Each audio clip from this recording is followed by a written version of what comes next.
The wind carried the scent of hay, wood smoke, and damp earth across the little village that sat on the edge of the valley. The streets were narrow dirt paths, lined with lantern posts that leaned slightly from years of weather, and the houses stood close together with their clapboard walls fading to gray.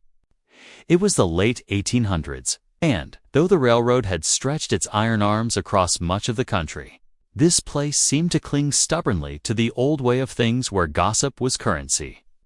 Neighbors knew one another's troubles before supper, and a newcomer's footsteps on the boardwalk could turn heads in an instant. Folks called it Willow Creek, a quiet corner of the world where time seemed to move slower, but where secrets had a way of spreading faster than wildfire. She arrived there with only a carpetbag, and her daughter's hand in hers. Her dress was simple and mended more times than she cared to count. Her boots scuffed from miles of walking, but her chin was lifted steady. She hadn't come for adventure, nor for the kind of excitement whispered about in dime novels.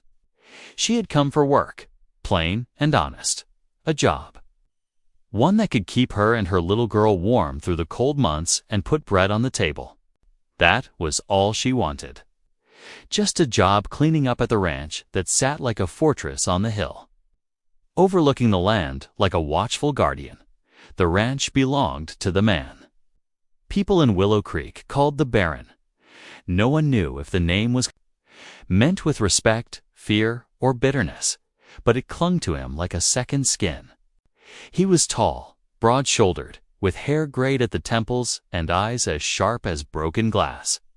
His wealth had been carved from cattle and land, his solitude from loss and age. He kept to himself, rarely riding down into town, and when he did, the tavern quieted as though the air itself stiffened. The Baron was not cruel nor kind, but simply a man whose presence left others uneasy. They said he was lonely, though no one dared speak it to his face. She had heard the warnings. "Don't go knocking up there," an old woman had muttered at the general store when she asked about work. "He don't take kindly to strangers." A ranch hand had laughed when she mentioned her plan, shaking his head as if she were chasing a fool's dream. But hunger doesn't care for warnings, and pride doesn't fill a child's belly. So she ignored the whispers and walked the long path up the hill, her daughter trailing close, her small fingers clinging to her mother's skirt. The ranch spread wide, its fences stretching further than the eye could measure, pastures rolling golden under the late summer sun.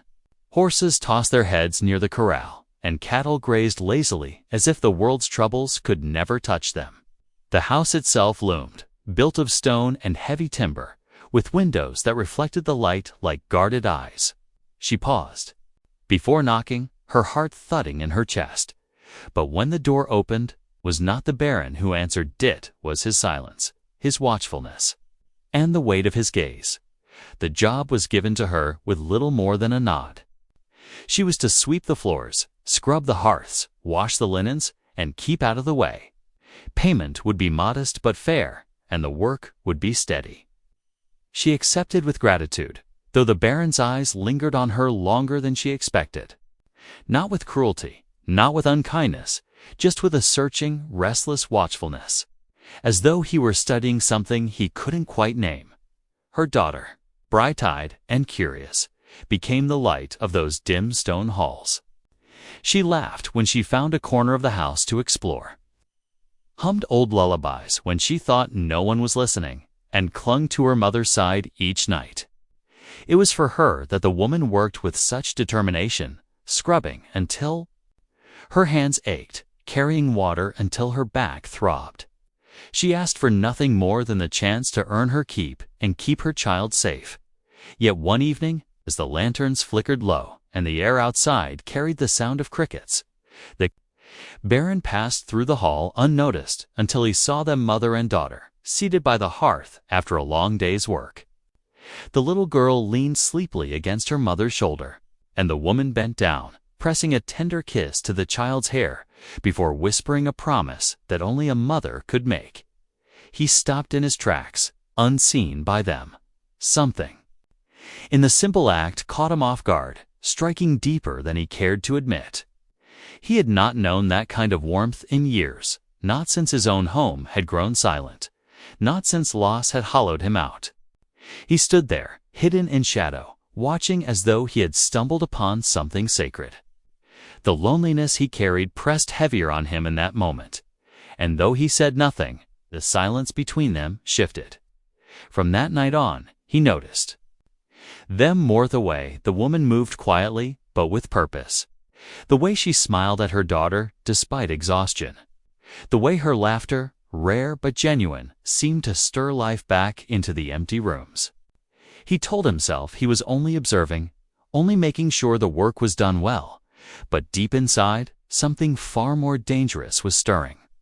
Something that made him restless, something that made him watch longer than he should. And though she did not know it yet, though she believed herself invisible in her labor, the Baron's eyes were often upon her, watching, waiting, wrestling with thoughts he could not name.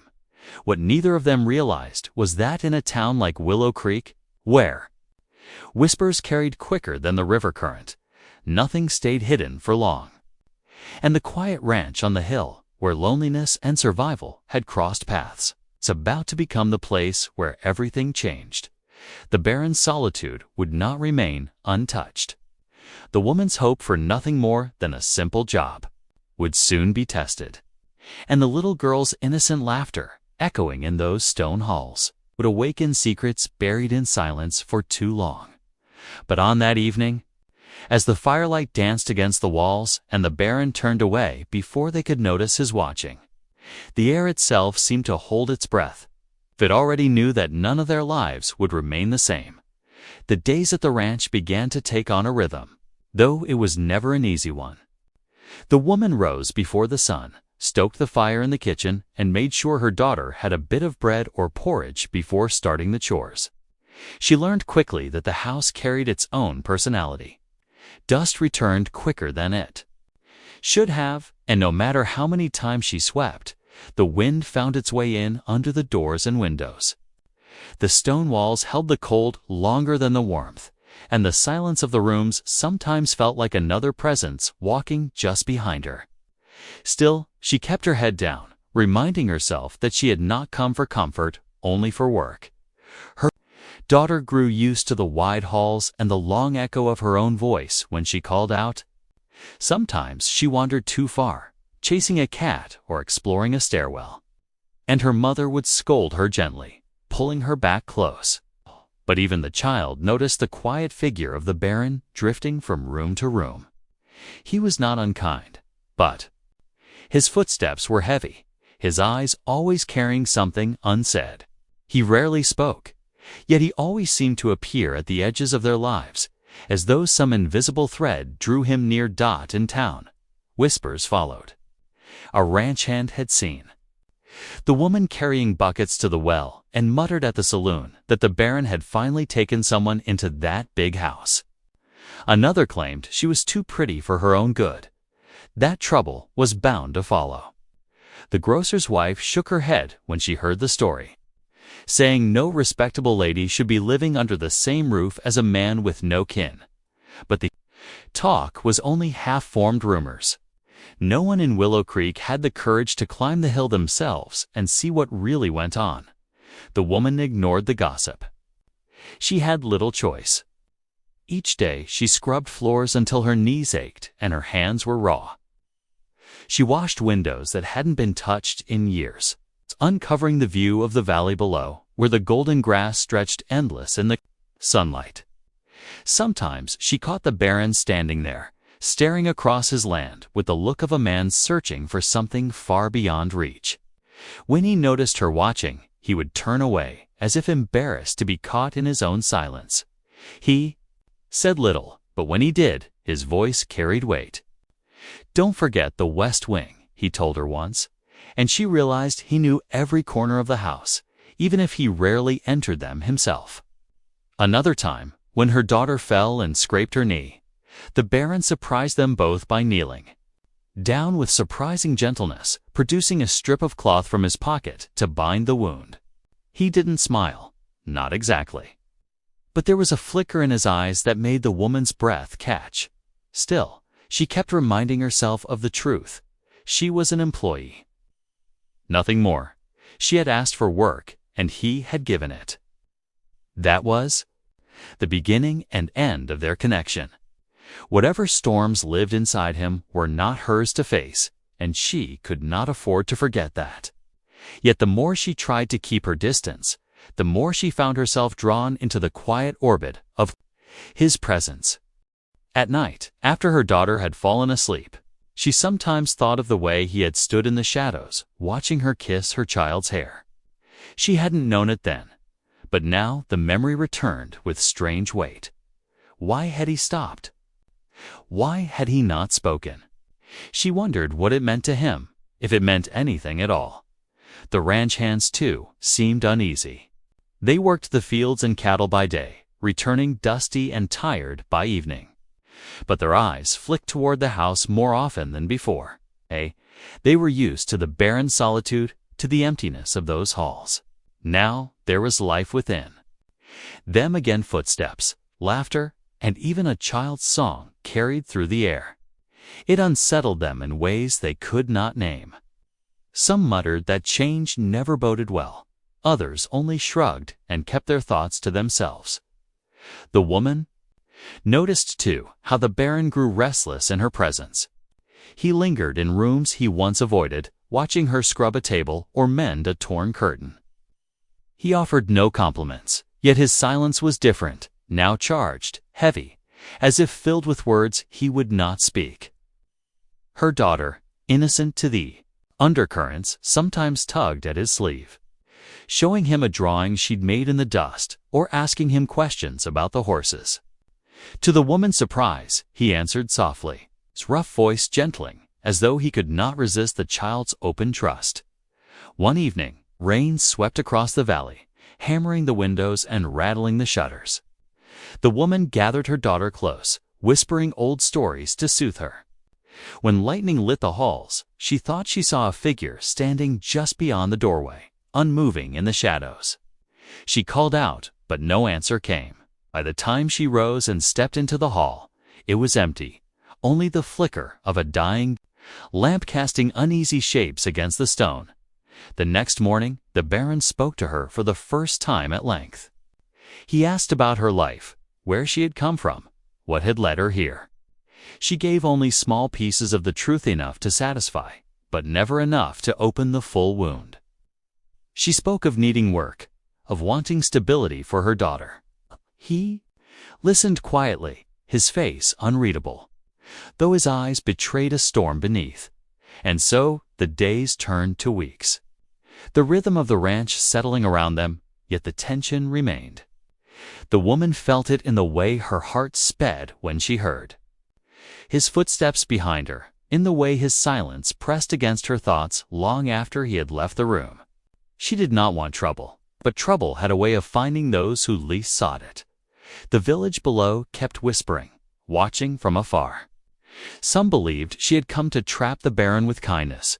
Others thought he would drive her away as he had driven everyone else. But no one truly knew. The truth lay within those walls on the hill, where loneliness met determination, and where something unspoken simmered just beneath the surface. And still, the greatest secret of all had not yet revealed itself. For the Baron's past was not as distant as he pretended, and the woman's struggles carried shadows she dared not name aloud. As their lives entwined within the silence of that house, the air grew heavier, the suspense sharper, as though the land itself was waiting for the moment when all would be forced into the open. One night, after another long day's work, the woman kissed her daughter's forehead and whispered a prayer for strength. She thought they were alone, but somewhere beyond the flickering lamplight. The Baron stood once more in the shadows, his eyes fixed on the sight of mother and child, his thoughts darker and more tangled than he could control. The house seemed to hold its breath again, the silence swelling, as if some unseen storm was gathering. Preparing to break, the rains passed, leaving the air heavy and the earth damp, but the unease in the house did not lift. If anything, it grew sharper. The woman carried on with her duties as always. But she could not ignore the shift in the way the Baron looked at her, or the weight in his silences. She told herself again and again that she was only there to earn a wage, to keep her daughter fed and safe. But the walls seemed to listen when her heart sped at the sound of his boots against the floorboards. The Baron himself was not blind to the storm stirring within. For years he had lived with quiet discipline, tending to his land, his cattle, and the endless expanse of solitude that hung over his home like a low cloud. Yet now, with a child's laughter echoing through the halls, and a woman's soft presence lingering in every corner, the house no longer felt like his own. It unsettled him in ways he could not name. When he closed his eyes at night, he remembered the way she bent to kiss her daughter, the gentleness in her voice, and it ached in him more than loneliness ever had. Outside, the men working the ranch began to notice too. They had always respected their employer, though many feared him more than they liked him. Now they saw something different. A ranch hand named Caleb muttered one evening at the bunkhouse that the Baron was letting his guard down, that a stranger had come into his house and unsettled him. Others shook their heads, but the suspicion was planted.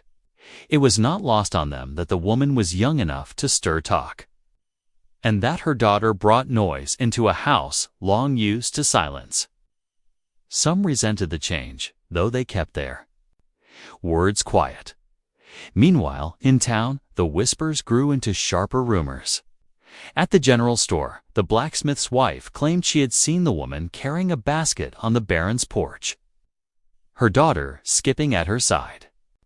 "It ain't right," she said, her voice hushed but firm. "No woman should live up there without a husband. Folks will think things." The preacher's wife pursed her lips in agreement. Soon, the saloon carried its own version of the tale, with men exaggerating details and women shaking their heads. Willow Creek was not a place where secrets stayed hidden long. The woman, however, kept her head down. She scrubbed the wood floors, baked simple bread when she had flour enough, and mended old curtains that had been left to rot. She tried to ignore the way the Baron's gaze followed her, the way his presence pressed closer each day. Yet, even as she worked, she felt a question growing in her heart: was she still safe here? Or had she stepped into a place where her own resolve would be tested beyond what she could bear? Her daughter, innocent of such worries, adored the ranch. She loved the horses, the wide pastures, and the way the Baron's stern face softened whenever she tugged at his sleeve. One afternoon, she handed him a daisy she had plucked from the field, and he held it awkwardly in his large hand, as though it were something delicate he had no right to touch. The woman watched this from the doorway, her breath caught in her throat. For a moment, the loneliness carved into him seemed to crack, and beneath it she glimpsed the man he had been long ago, before silence hardened him. But not everyone welcomed that change. Caleb, the ranch hand, grew more vocal in his suspicions. "She's got him wrapped around her finger," he muttered one evening when the Baron's absence was noticed in the stables. "Mark my words, she ruined this place. A man like him don't need no woman stirring up ghosts." His words reached the ears of others, and though some dismissed him, others began to nod in quiet agreement. A rift formed among the workers, dividing those who felt loyalty to the Baron and those who feared the stranger. In their midst, the Baron himself sensed the unrest. He was no fool.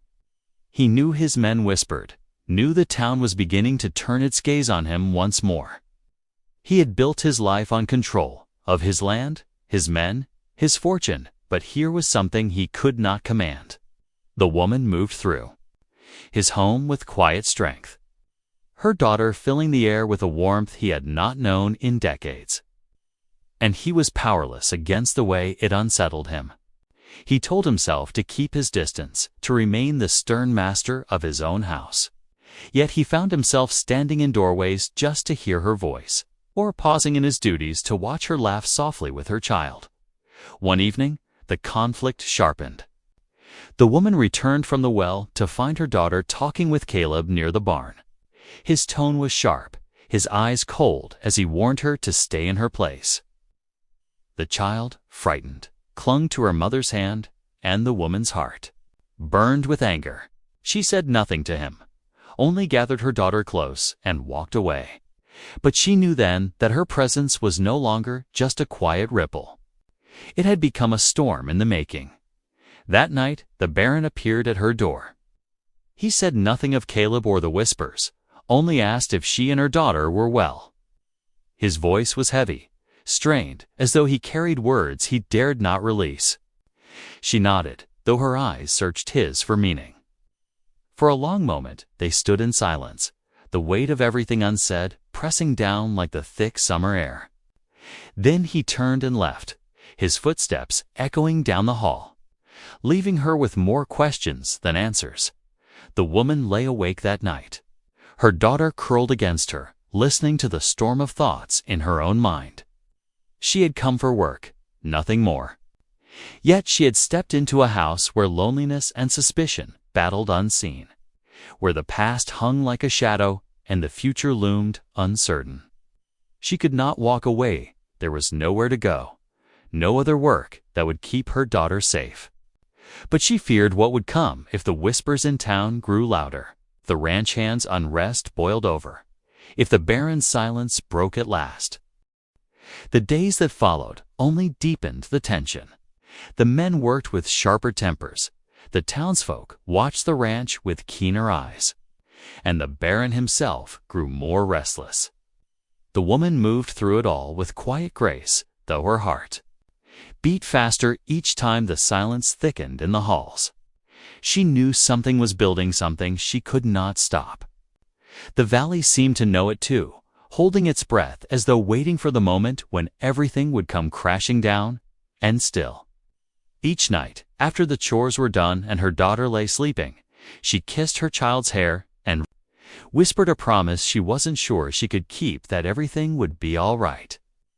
Unseen, the Baron lingered in the shadows once more, the weight of his loneliness clashing with the storm of his unspoken thoughts.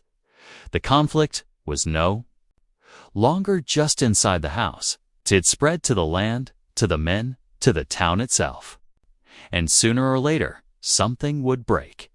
The days shortened as autumn crept into the valley, and the light over Willow Creek turned sharper, colder.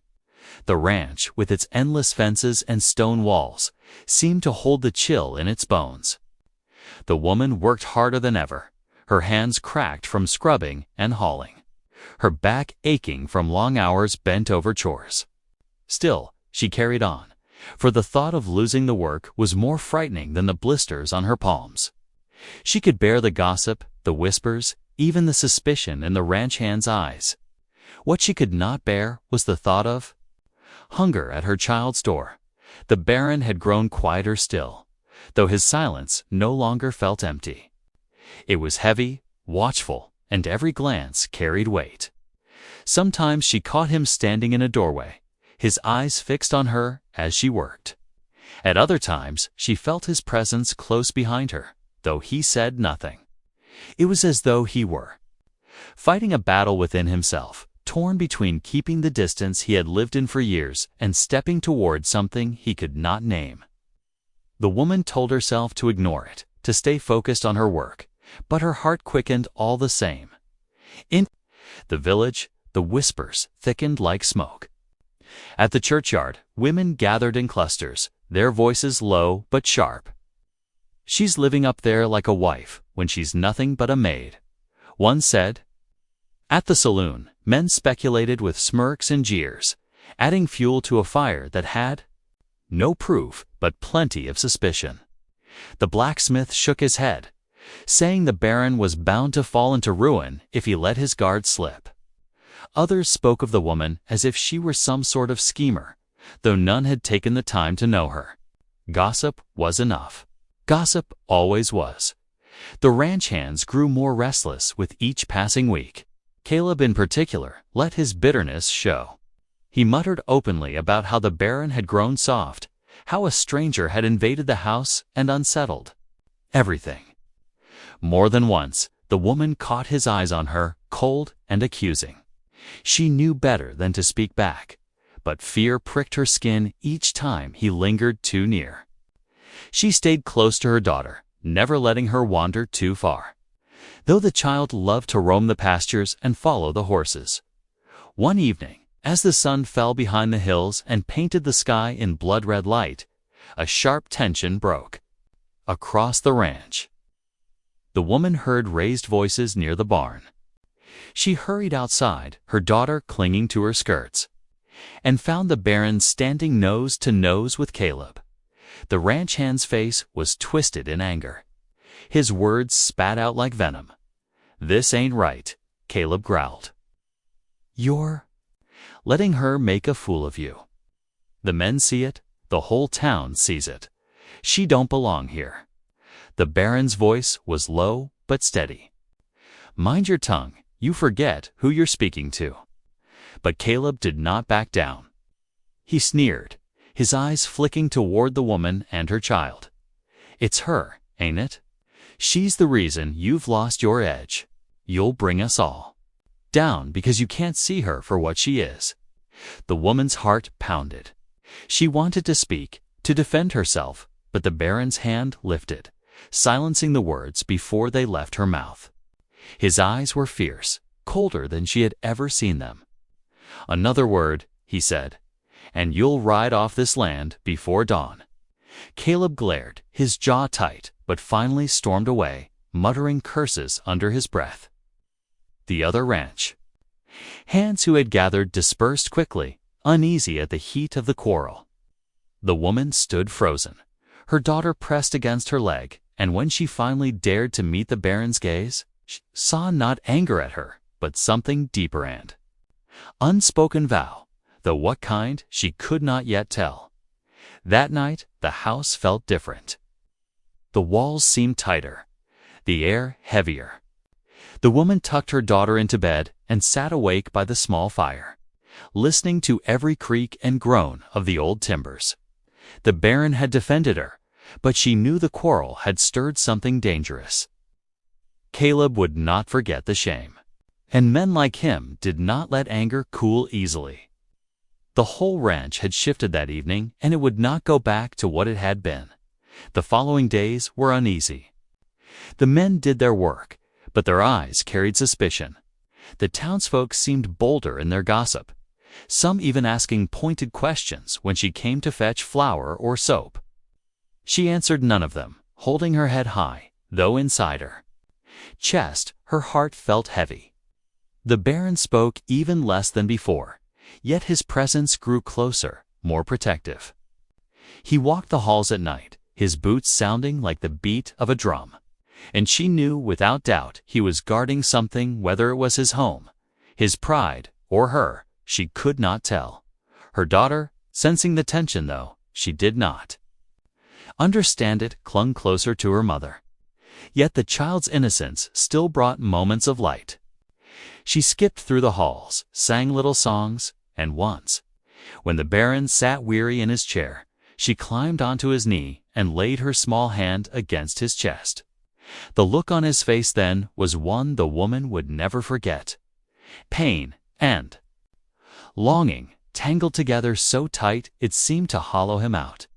He had lost something once. She was sure of it. Something that her presence, however unintentional, had begun to stir again. But the world outside their walls did not care for the tenderness that flickered in hidden corners. The whispers grew louder. The preacher's sermon one Sunday carried a pointed edge about temptation and the ruin of households. And though no names were spoken, everyone in the churchyard knew where his gaze fell. By the time the woman heard of it, she knew her place in town was marked. She was no longer invisible. She was a shadow cast on the Baron's name, whether fair or not. Then, as if the whispers weren't enough, signs of true danger appeared. One night, the horses in the corral were found spooked, their gate left swinging open. The cattle in the far pasture scattered, as though something or someone had driven them off in the dark.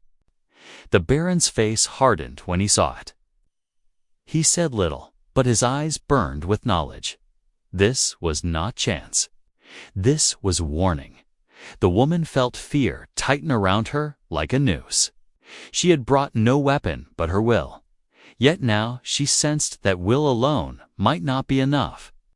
She thought of leaving, of gathering her daughter and walking back down the long road to the unknown. But the thought of hunger, of helpless wandering, stopped her cold. Besides, something in her heart whispered that running would not keep the storm from finding her. The storm was already here. The Baron grew watchful in a way she had never seen. He spent more time outside at night, his lantern glowing against the dark as he walked the fences. When he returned, his shoulders were tense, his silence deeper than before. Yet when his eyes met hers, there was no coldness, only the weight of a man preparing for something inevitable. The woman tried to steady herself for her daughter's sake. She worked harder, sang softly to the child at night, kept her close at all times. But she felt it pressing in, the clash between the gossip of the town, the anger of the men, and the storm within the Baron himself. Everything was tightening, drawing them all toward a moment she could not yet see but felt coming with every heartbeat. One evening, as the last of the sun bled over the valley, she stood by the window and saw a figure in the distance, near the fence line. The shape was too far to name, but she knew at once it did not belong. Her stomach dropped. She turned, ready to call for the Baron, but before the words left her lips, the lantern in the hallway flickered out, plunging the house into shadow. The silence that followed was thick, trembling, as though the land itself was bracing for what was about to come. The lantern sputtered in the wind, and the valley seemed to hold its breath. The woman pressed her daughter close to her side, her heart racing as the sound of boots scraped against gravel outside the house. She whispered for her child to stay quiet, then stepped toward the door, her hands trembling though she tried to steady them. Before she reached the threshold, the Baron appeared from the shadows of the hall, his face carved hard with determination. His voice was low but firm when he told her to stay back. She obeyed, but her eyes never left him. Outside, the figure at the fence moved closer, the outline sharper now in the dim moonlight. It was Caleb, his stance rigid, his shoulders hunched like a man ready to unleash all the anger he had stored. Behind him, two more shapes lingered near the carl of their hands, who had chosen their side. The Baron stepped out into the night, his lantern casting a small ring of light around him.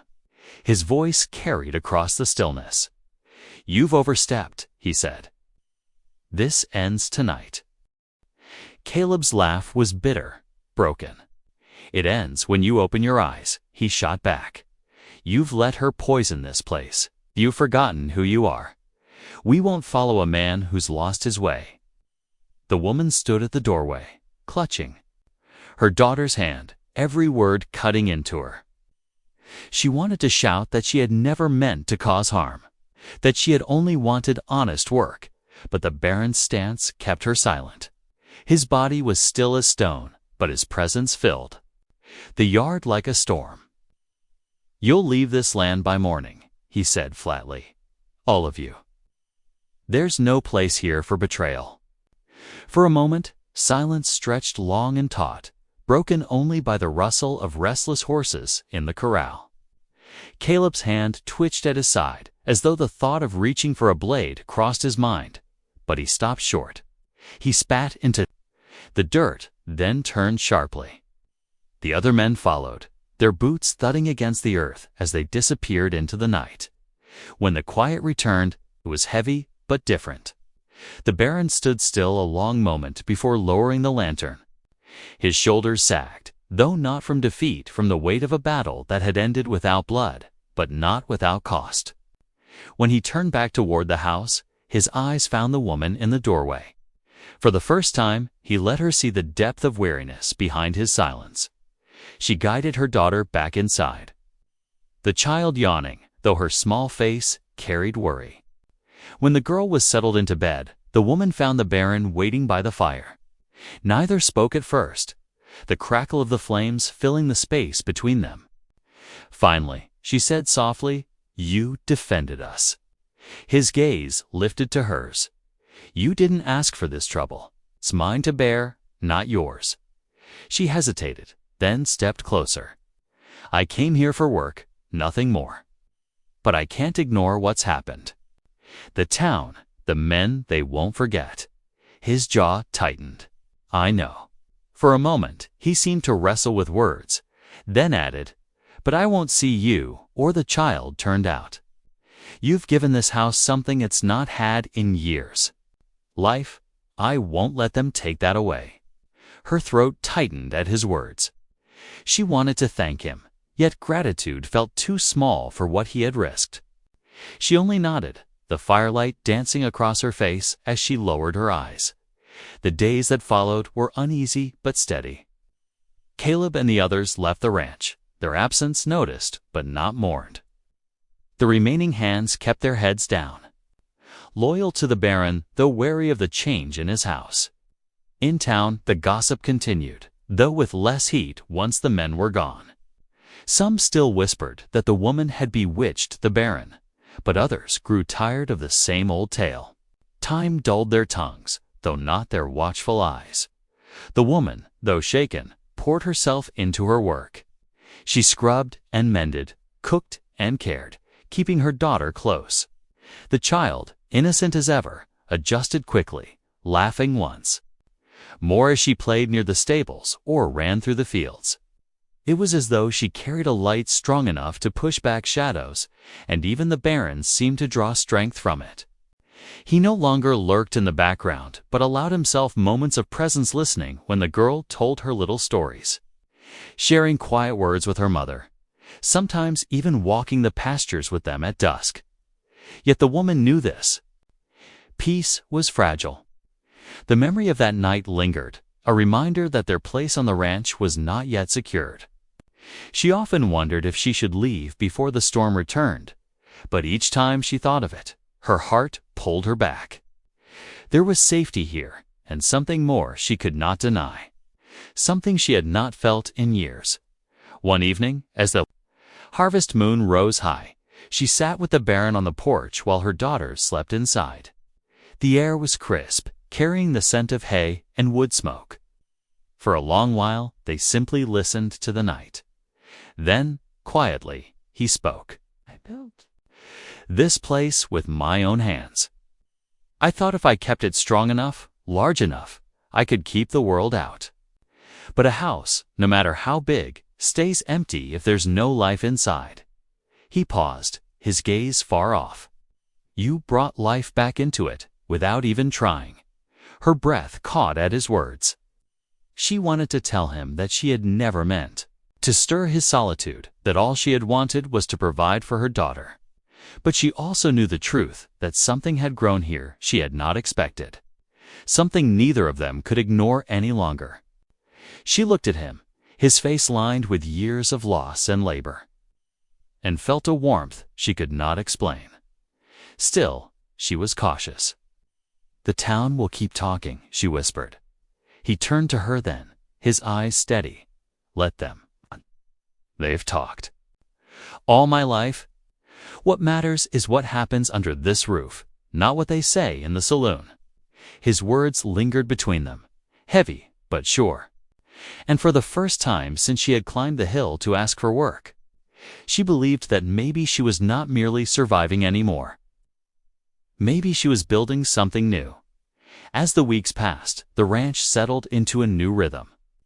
The fields were tended, the cattle kept strong, the fences mended. The woman's work lightened as she learned the flow of the household, and the Baron, though still a man of few words, grew more present with each passing day. Slowly, the loneliness that had once haunted the house began to fade, replaced by the sound of a child's laughter and the quiet companionship of two souls who had found one another in unexpected ways. The conflict with Caleb and the whispers of the town never disappeared entirely, but they no longer ruled over the house. The Baron had made his choice clear, and the woman had chosen to stay, not out of need alone, but out of something deeper, Together, they had faced the storm, and though scars remained, they were no longer walking in silence. In the end, the story of Willow Creek became less about gossip and more about resilience. The woman who had come seeking nothing more than work found not only shelter but a place where her daughter could grow and where her own weary heart could rest. The Baron, once a figure of solitude, found his loneliness broken by the smallest gestures of kindness, the light of a child's trust, and the quiet strength of a woman who asked for nothing more than honest labor. And though the valley still whispered, the house on the hill no longer echoed with emptiness. It carried the sound of laughter, the warmth of life, and the promise that even in the harshest of places, hope could take root again. Top of form, bottom of form.